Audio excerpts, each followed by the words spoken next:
माँ सरस्वती को नमन करते हुए नमस्कार देश के नौजवानों और लालो लालियों। तो आप क्लास ले रहे होंगे और क्लास आपने ले ली होगी, ठीक है। कुछ नौजवान शायद जो भी हैं अपना जो क्रम है या अपना निश्चित क्रम लगभग जिसको नियम बताया था उस नियमानुसार क्लास बिल्कुल ले रहे हैं। और एक शायद नौजवान था, उसने लगभग बताया भी था कि सर ये बात बताना। तो एक तो तरंग धैर्य के बारे में पूछ रहा था, तरंग धैर्य लैम्डा के बारे में पूछ रहा था, ठीक है। देखो लैम्डा तो खैर मान लीजिए जो भी हैं उसको बताना, जो भी बताते। देखो यहाँ पर क्या होगा आपका लैम्डा, शायद कल ही मैंने बताया था, ये प्रकाश की मान लीजिए किरण जा रही है। अब कल हमने पढ़ा था यहाँ पे कक्षा कौन सी रहेगी आपकी, अरे क्लास ये 10th कक्षा 10 और सब्जेक्ट आपका कौन सा रहेगा इसमें, साइंस। देखो लालो ध्यान से समझ जाना, लालो लालियों को बोल रहा हूँ कि पढ़ाई का फ्लो स्टार्ट हो चुका है। प्रत्येक जो डिस्ट्रिक्ट हैं, प्रत्येक लगभग स्कूल वाले हैं, क्योंकि उनको पता है कि अब धीरे धीरे आपको पता है भाई कोरोना का सिस्टम धीरे धीरे डाउन हो रहा है, तो अब फ्लो स्टार्ट हो चुका है। ये मत सोचना कि हाँ भाई सर अभी भी नहीं होगा, ये नहीं होगा, ठीक है। तो ध्यान रखना नौजवानों आपके ऊपर है, नहीं तो बाद में बैठ के रोवेगी। क्या होगा, बैठ के रोवेगी और धक्के खाते आप जो भी हैं कि हमारी तो इतनी बनी है जो भी है।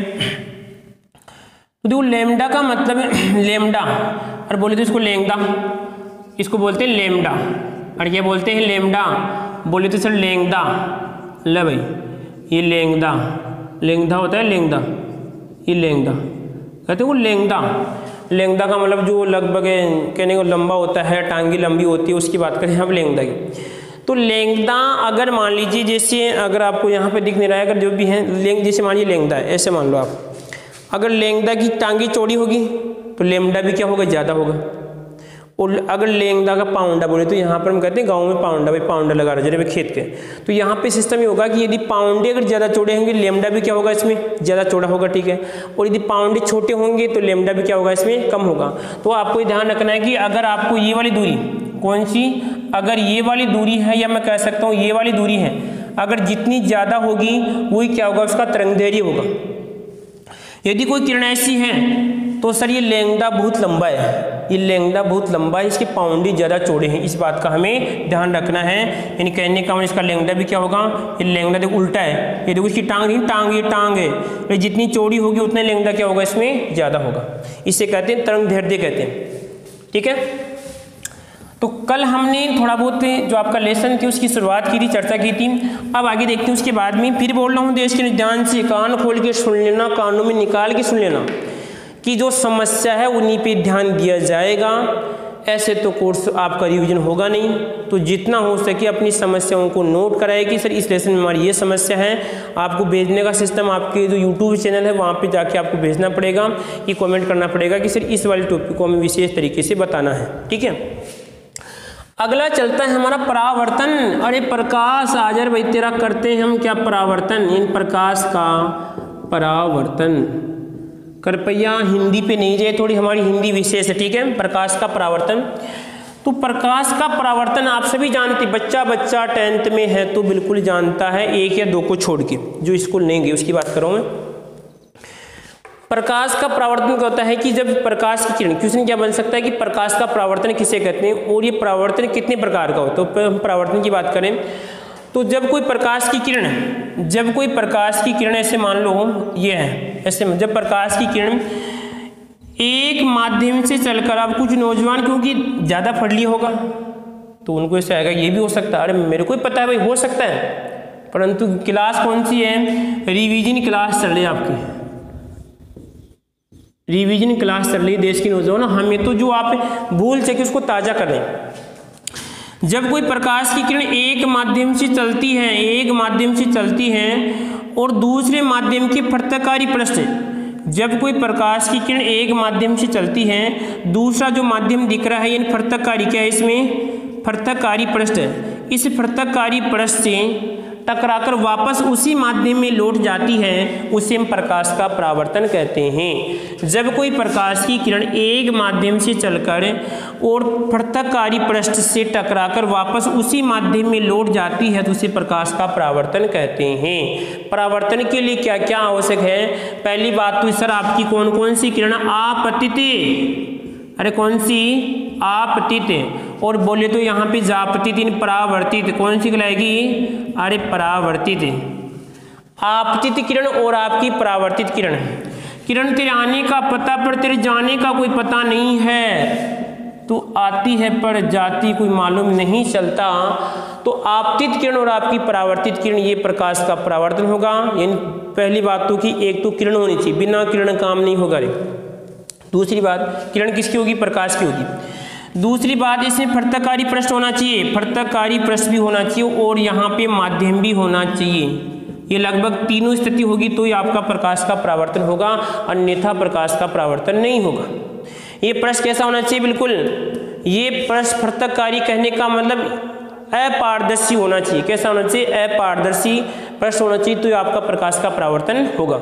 ठीक है, तो परिभाषा याद रखना कि प्रकाश, जब प्रकाश की किरण एक माध्यम से चलकर फर्तकारी पृष्ठ से टकराकर वापस उसी माध्यम में लौटती है, उसी प्रकाश का परावर्तन कहते हैं। इसका मतलब आपतित किरण और कौन सी? आपकी परावर्तित किरण होगी। ठीक है, यह आपका माध्यम होगा। उसके बाद देखते यहाँ पे कि परावर्तन दो प्रकार, कितने प्रकार का होता है? परावर्तन दो प्रकार का होता है। और कितने प्रकार का होता है परावर्तन? दो प्रकार का होता है, नियमित परावर्तन और आपका विस्तृत परावर्तन। कितने प्रकार का? नियमित परावर्तन और विस्तृत परावर्तन। क्वेश्चन बन सकता है, परावर्तन किसे कहते हैं? नियमित परावर्तन को स्पष्ट कीजिए। परावर्तन किसे कहते हैं या परावर्तन क्या होता है? चित्र द्वारा, चित्र ही पूछ सकता है। देखो, एक तो सिंपल परिभाषा पूछ सकता है या डायग्राम द्वारा बताइए इसको, तो आपको ऐसा सिंपल डायग्राम बताया कि ये आपकी आपतित किरण है या आपकी कौन सी परावर्तित किरण होती है। उसके बाद में परावर्तन कितने प्रकार का? दो प्रकार का। नाम लिखिए, सिंपल पूछ सकता है। सिंपल क्योंकि लल्लू क्वेश्चन बनते, लल्लू क्वेश्चन बनते हैं जब इस प्रकार बनते हैं। आप हंसेंगे अरे क्या क्वेश्चन बना रहा पागल कहीं का।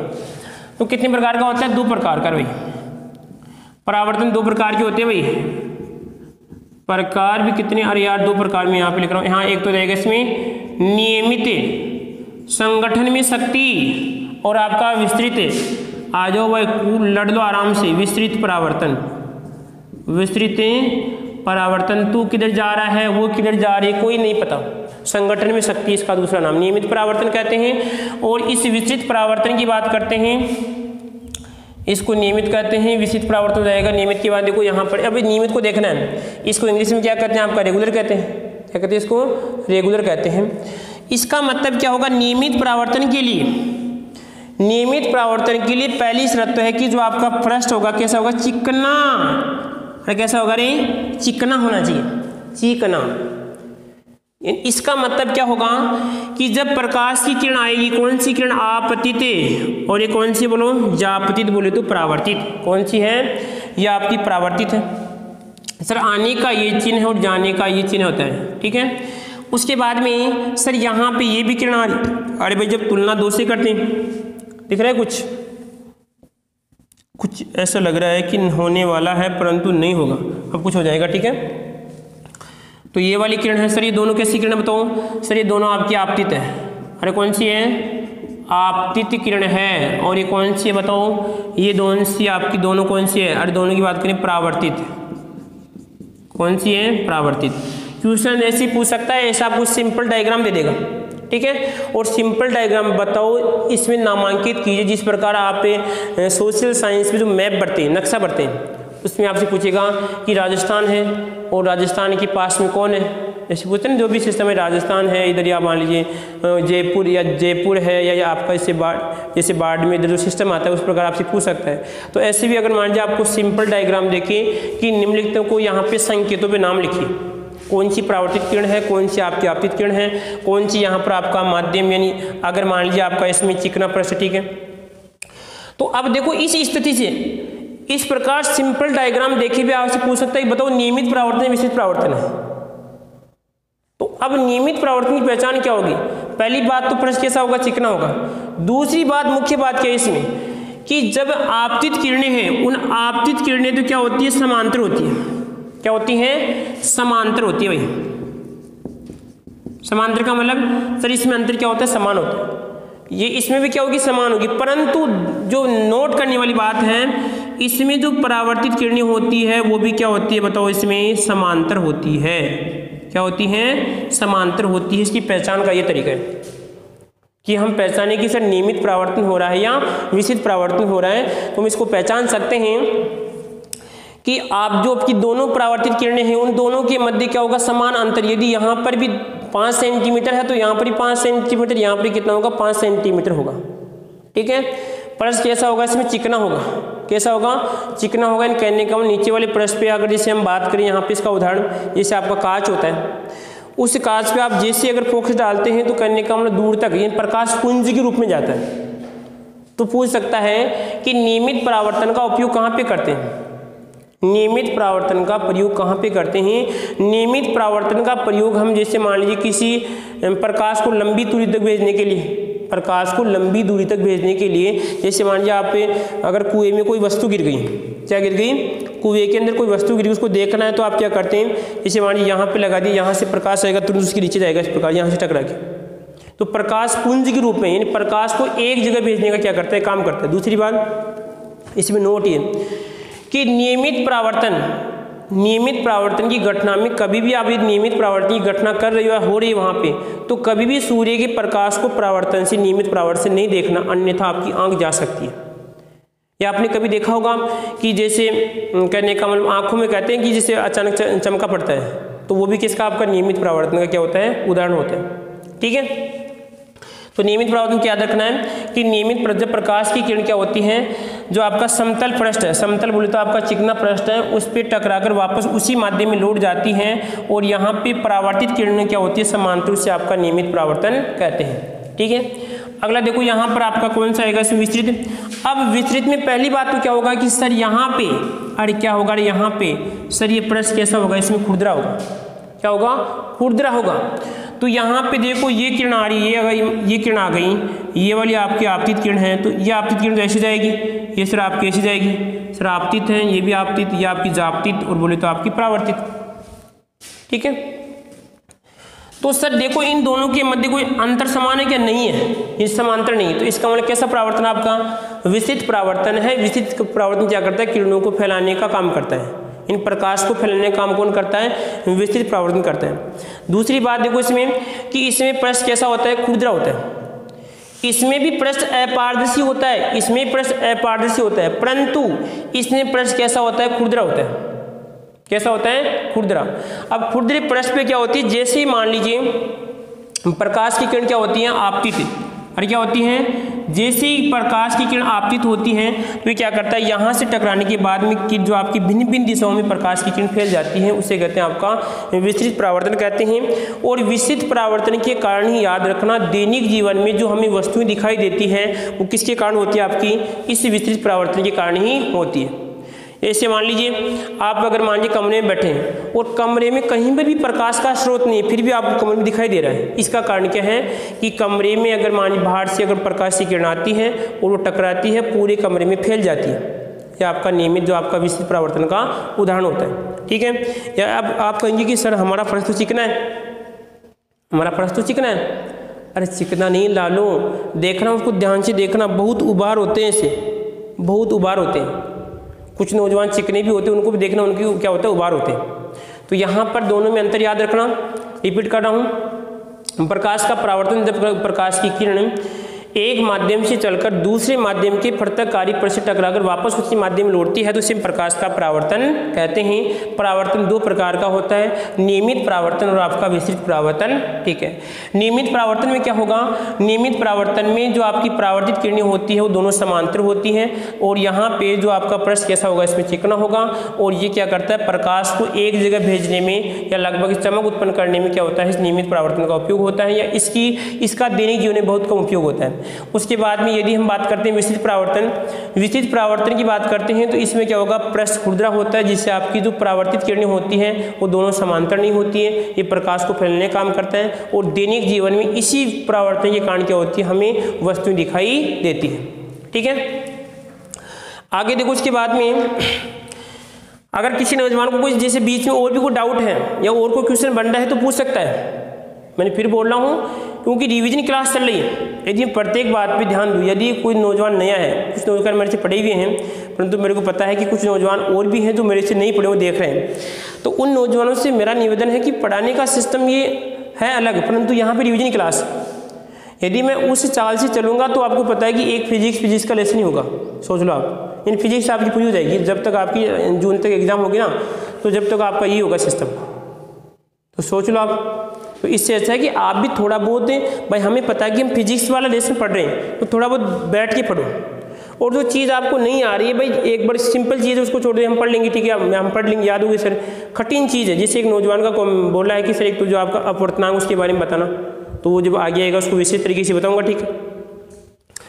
तो आगे देखो यहाँ पर नियमित परावर्तन हो गया। अब आता है कि परावर्तन के नियम क्या आते हैं इसमें, परावर्तन के नियम, और जो बाकी हम टेस्ट पेपर देंगे उसमें क्वेश्चन फिर घुमा के देंगे आपको, देखते हैं घर पे पढ़ती हो नहीं पढ़ती हो। तो नियमित उसके बाद में आता है परावर्तन के नियम, क्या आता है इसमें, देखो साथ साथ में दिमाग में रील बननी चाहिए ऐसे, भाई हाँ सर हमने ये पढ़ा ऐसे पढ़ा, बिल्कुल ऐसे होना चाहिए, उसे कहते हैं रिवीजन। ऐसे नहीं कि पढ़ लिया 2 दिन बाद में क्या था, साथ साथ में। और जो रिवीजन करते हैं नौजवान जो पढ़ रहे हैं उनको मतलब देखो उनको देखना कि हाँ भाई हमें इस लेसन में ये चीज़ याद है, जो चीज़ याद है उस चीज़ को पढ़ो आप। ऐसे नहीं कि हर चीज़ को बार बार पढ़ेंगे तो फिर आप उस चीज़ में घूमते रहेंगे। ऐसे अनुमान लगाओ कि हाँ आँख मीच के, आपको आँखों को मीच के कि सर हाँ हमें ये चीज़ याद नहीं, पहले इसको पढ़ना है, ठीक है सर। पहले भी आपको बता चुका हूँ, कुछ नौजवान पढ़े उनको तो परावर्तन के नियम, परावर्तन के नियम। तो पहले हम परावर्तन देखा हमने, तो परावर्तन के नियम में क्या क्या होता है देखो ध्यान से। परावर्तन के नियम में क्या होता है आपका आपतन कोण परावर्तन, उसको देखते हैं पहले। अब ये परावर्तन के नियम किस में समझेंगे, परावर्तन का नियम नियमित परावर्तन समझेंगे, इस बात का ध्यान रखना है। परावर्तन के नियम केवल नियमित परावर्तन पे लागू होते हैं, विशिष्ट परावर्तन पे लागू नहीं होते हैं। देखो यहाँ पर है सर आपका चिकना पृष्ठ है, अरे देखते समझना, चिकना पृष्ठ आएगा, ठीक है, ये चिकना पृष्ठ है। उसके बाद में मान लीजिए ये हमारी क्या आ रही है, आपतित, और ये कहलाएगी इसमें आपकी परावर्तित, क्या कहलाएगी, परा, और ये वर्तित, जो भी है परावर्तित की किरण है।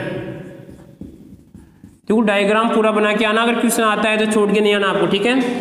उसके बाद में क्या होती है, एक यहाँ पे बीचों बीच पाई जाती है कौन सी, अभिलंब किरण। कौन सी पाई जाती है, अभिलंब। ये आने और तेरा ये जाने का नाम कौन सी, ये कहलाएगी आपकी अभिलंब किरण, और ये कहलाएगी कौन सी आपकी इसमें आपतित किरण, आपतित किरण, ठीक है। उसके बाद में देखो यहाँ पर जब परावर्तन की घटना होती है, इस परावर्तन के नियम को समझना, ठीक है। परावर्तन के 2 नियम थे, कौन कौन से, उनको देखेंगे। इस परावर्तित किरण की बात करें तो परावर्तित किरण और ये सर कौन सी आपकी अभिलंब किरण है। तो इस परावर्तित किरण और अभिलंब किरण के मध्य कोण बन रहा है, ये कोण बन रहा है, इस कोण का नाम होगा कोण आई, बोले तो आपतन कोण। क्या होगा इसका नाम, आपतन कोण। और सर जो ये वाला बन रहा है इस कोण का नाम क्या होगा, और यहाँ पे आई लिखो यार, आई, और यहाँ पे देगा कोण आर, इसका नाम होगा परावर्तन कोण। क्या होगा, परावर्तन कोण होगा। अगर कोई दिक्कत नहीं आती किसी को, सर ये हमारी क्या होगी, आपतित किरण होगी, या आपकी अभिलंब किरण होगी, या आपकी परावर्तित किरण होगी। सर ये हमारा क्या होगा, आपतन कोण होगा, ये परावर्तन कोण होगा, हमारा ये होगा चिकना पृष्ठ होगा, ठीक है। अब निकालते हैं परावर्तन। देखो यहाँ पर पहला नियम तो क्या है कि देखो ये वाली किरण आ रही है, ये भी इस बिंदु से टकरा रही है, और सर ये वाली जो किरण आ रही है, यानी जो किरण जा रही है वो भी इसी बिंदु से जा रही है, और जो ये आपकी अभिलंब है जो 90 पे आ रही है वो भी क्या है सर आपकी इसी बिंदु पे टकरा रही है। तो पहला नियम बनेगा कि जो आपकी कौन कौन सी आपतन का परावर्तन की पहला नियम बनेगा, आपकी कौन सी आपतित किरणें, और उसके बाद में परावर्तित और अभिलंब क्या होती हैं, तीनों एक ही तल में होती है। क्या होती हैं, तीनों एक ही तल में होती है, इस बात का ध्यान रखना है, पहला नियम, ठीक है। उसके बाद में देखो दूसरा नियम क्या है कि नियमित परावर्तन में क्या होगा कि ये जितना आपतन कोण होता है उतना ही परावर्तन कोण होता है। यदि मान लीजिए ये 60 का होगा तो ये भी कितने का होगा, 60 का होगा। यदि ये 30 का है तो ये भी कितने का होगा, 30 का होगा। यदि ये 50 का है तो ये भी कितने का होगा, 50 का होगा। इसका मतलब दूसरा नियम क्या बनता है लालो लालियों, कोण आई बराबर कोण आर, क्या होगा, कोण आई बराबर कोण आर। आप लिख सकते हैं आपतन कोण बराबर आपका परावर्तन कोण। ठीक है, ये तो इसके नियम हो गए। ऐसा आपको डायग्राम बना के आना है। ठीक है, वो डायग्राम बना के आपको बताना है कि परावर्तन के नियम होते हैं। दो क्वेश्चन बन सकता है छोटा कि परावर्तन के कितने नियम थे, 2 नियम थे। कितने, 2 नियम थे। परावर्तन के नियमों को हम कौन से परावर्तन स्पष्ट करते हैं, तो आपका कौन सा आएगा इसमें, नियमित परावर्तन के द्वारा हम परावर्तन के नियमों को स्पष्ट करते हैं। उसके बाद देखो अब बनाते थोड़ा क्वेश्चन यहाँ पे, लो भाई लालो लालियो यहाँ पे देखना ध्यान से। इसका आंसर आपको कमेंट में देना है, कमेंट में आपको इसका आंसर देना है। मान लीजिए मैं से कहूँ, ये पता है सर आपको यहाँ पे कौन सा होगा, कोण आई और कोण यहाँ पे आर होगा। ये आपका क्या होगा, इसमें अभिलंब होगा और ये सर आपकी परावर्तित है, आपकी इसमें आपतित है। समझ रहे, ठीक है। यदि ऐसे बताओ, अगर मान लीजिए ये वाला कोण अगर मैं से कहूँ कितने का, 30 डिग्री का है। कितने का है, 30 डिग्री का है। ध्यान से सुनना है। यदि ये वाला कोण आपको दिख रहा है, यदि ये वाला कोण 30 डिग्री का है तो आप मेरे को बताओ कोण आर का मान कितना होगा, कोण आर का मान कितना होगा, ये आपको बताना है।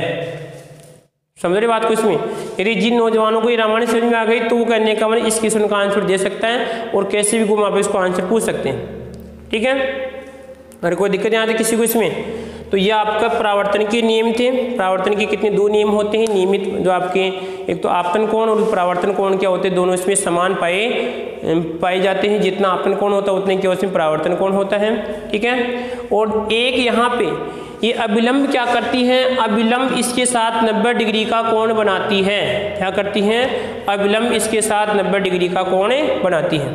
ठीक है, अब आते हैं अगला बिंदु यहाँ पर पार्श्व परावर्तन, इसको छाप लो। ठीक है, तो मैं जब तक आपका टाइम चेक कर लेता हूँ कितना टाइम हो गया, ज़्यादा लंबी आप मर जाएंगे, बच्चे हैं भी आप। ठीक है, 5 मिनट और ले लेते हैं। ठीक है, 5 मिनट क्या शायद फिर लंबी हो जाएगी, तो कल देखेंगे पार्श्व परावर्तन फिर। ठीक है, तो नौजवानों ध्यान रखना, टेस्ट भी बीच में भेज दूंगा कभी भी।